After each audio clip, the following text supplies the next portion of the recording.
Hello and welcome here to TalkFCB and welcome back to the full match review of Barça versus Mallorca, where tonight we looked on course for another 0-0 in La Liga.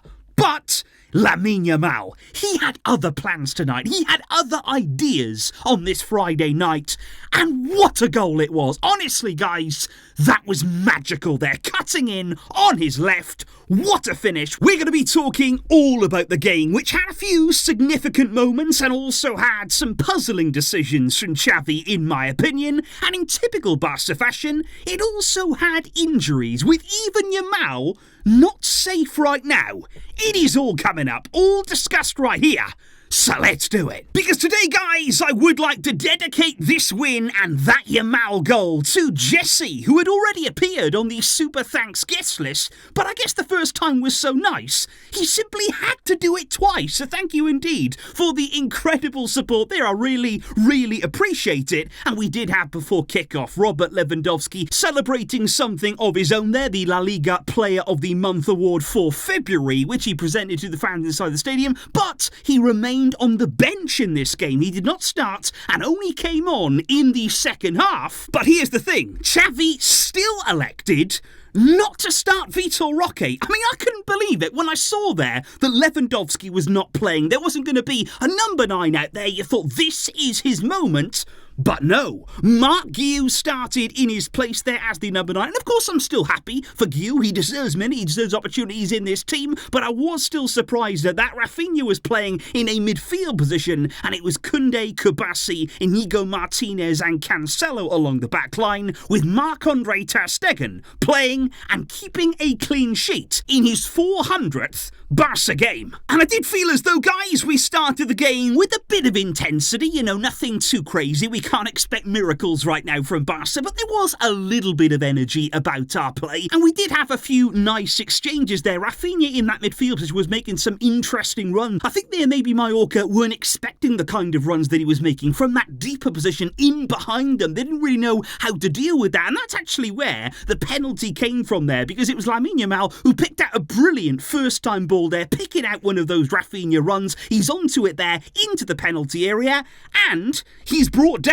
And now I think at first maybe the referee thought that it was just a push on him, that maybe he was exaggerating the fall, that would be enough contact for him to go down and therefore not a penalty. But I think clearly when you look at it back on the tape there, when the referee went over to the VAR, it was a pen. He was clearly clipped there on his ankle. Maybe the fall, maybe the reaction was a bit exaggerated, but then maybe not given what happened later on. But the referee did point to the spot there. After 23 minutes of play, we had a penalty. We had a big chance to take the lead in the game, and we didn't do it. We simply did not take it. Gundogan steps up. Robert Lewandowski, of course, was on the bench, so he couldn't take the pen. Gundogan is there, and there was no power. There was absolutely no power, no conviction behind that penalty kick there, and it wasn't even all that far in the corner either, so it was lacking power, lacking accuracy. That was never going to end in a goal. Goalkeeper saving it quite comfortably as well in the end, so that was really, really disappointing there. And I thought even in the second half there, Gundogan had a great chance again. It opened up for him. There was a real opportunity for him in front of goal, and again, lacking in the power, lacking in the real conviction that just put the chance away there. It's a very simple save again for the keeper. So Gundogan, he scored big goals for us in the season so far. Could have easily had one, if not two more of those right here tonight. And I did think Mallorca caused us problems. I really did tonight, guys. I thought actually it was nothing comfortable about this game. You know, we might have won it at the end of the day, but Mallorca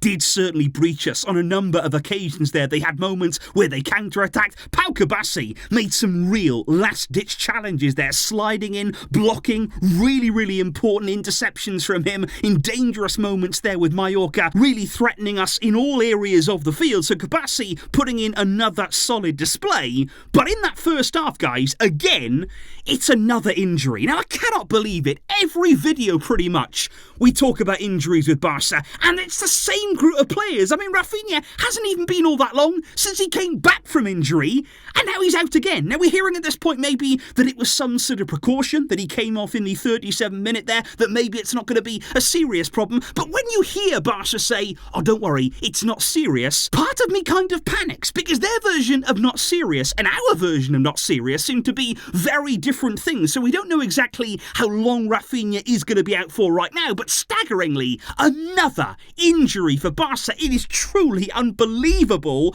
and Fermin Lopez came on in his place there at the end of the first half, which ended 0-0. And like I say, we were on course for another goalless draw, which would have been terrible. However, at the start of the second half, Xavi did sort of come to his senses, because I really feel as though, guys, tonight, the Mark Guiu gamble from Xavi, I don't really know what was behind that there, but it didn't pay off. It really, really didn't there. Apparently he wanted Guiu instead of Roque because the game suited him more, because the game against Mallorca here would have maybe suited his game style better, but I just didn't see that. I really didn't tonight. Guiu was starved, really, of the ball. We didn't really create anything for him. Not blaming him by any means at all, but it just didn't really feel as though that was the right move on this day, in this game here. I really think that it suited Roque much, much more. And I think you saw that as soon as Vitor Roque came on, along with Lewandowski. Even then, when Roque came on, by the way, he had to play on the left, but he made things happen. He got the stadium coming alive a little bit, because all the way through the first half, they had nothing, the crowd, to go on, nothing to get excited about. And even if it was one or two moments there of skill, of magic from Roque, it gets people going, it gets the stadium energized there, and it was helpful to really pick things up just a little bit for us, for me, in that second half. But of course, there was only one man, though, who truly did change this game, and really did win it for us. Let's be clear, it was Lamine Yamal. It was absolutely wondrous from him, because even before he scored, he gave us a warning sign, didn't he? Cutting in on that left foot. It is absolutely wondrous to behold, and every time that he does that, he can cause problems, and he actually smacked one against the bar, and it would have been an absolute wonder goal there. We've seen this many times, by the way, throughout the season so far, and he was so close to scoring, and you did feel as though it's going to take that tonight. It would have to be something special for Barca to actually score a goal, because apart from these kinds of individual moments, we didn't show anything as a team. We did not create there an abundance of opportunities tonight. But luckily, Yamal didn't stop there. Luckily, he still had one more moment of genius in his locker. Because how about the goal? Because it's the way that he's in a tight space there. He's twisting, he's turning, he's looking for an opening, he's getting his head up there, he's looking over at that far post and thinking, can I put the ball there? Can I really whip it into the left-hand side of the goal? Yes, you can. Yes, you can. What a goal it is. The way the goalkeeper doesn't even move. That is a good indication, guys, of when there's a really incredibly well-struck goal. When the keeper is looking at it thinking, I've got no chance. There is no chance of me getting anywhere near that. It was perfect from Yamal. It was genius. It was gold.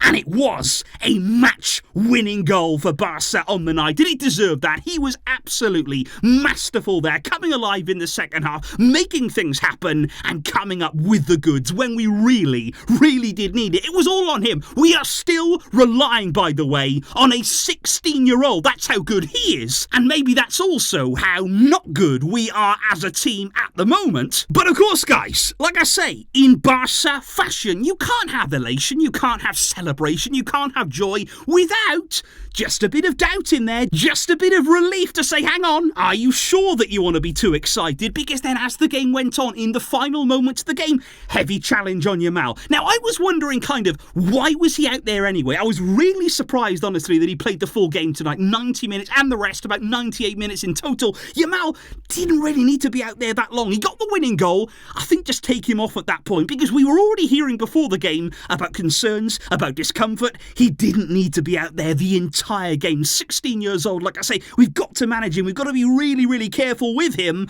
but he was hobbling around in those final stages there. We're going to, of course, wait and see. We're going to have to wait for what we hear there in the media and from the club. I really hope that he's okay. We are pinning everything on him right now, and I don't really like that. I don't really like the fact that we are burdening him with all of our expectations and all all of our hope, but he is our match winner right now. He is one of our most exciting, most dangerous players, and we cannot afford to be without him against Napoli. So let's hope that Yamal is gonna be okay, because this right here in La Liga right now is the league table, because Barca, of course, playing on Friday, playing before everybody else this weekend. We put the pressure on. We have put some element of pressure. Firstly on Girona, we have moved ahead of them for the time being into second place, and also now looking to Real Madrid. We played a game more, but we are 5 points behind them as it stands here, getting a really hard-fought win, a close win over Mallorca, but just about getting the job done in the end. So please, guys, do let me know your thoughts in the comments down below. What did you think, first of all, of that Yamal winner? That is the moment that we got to focus on, that we have to celebrate, that we have to feel is a Barca moment. That's a Barca goal. That's a Barca player. That is somebody who we can really be excited by.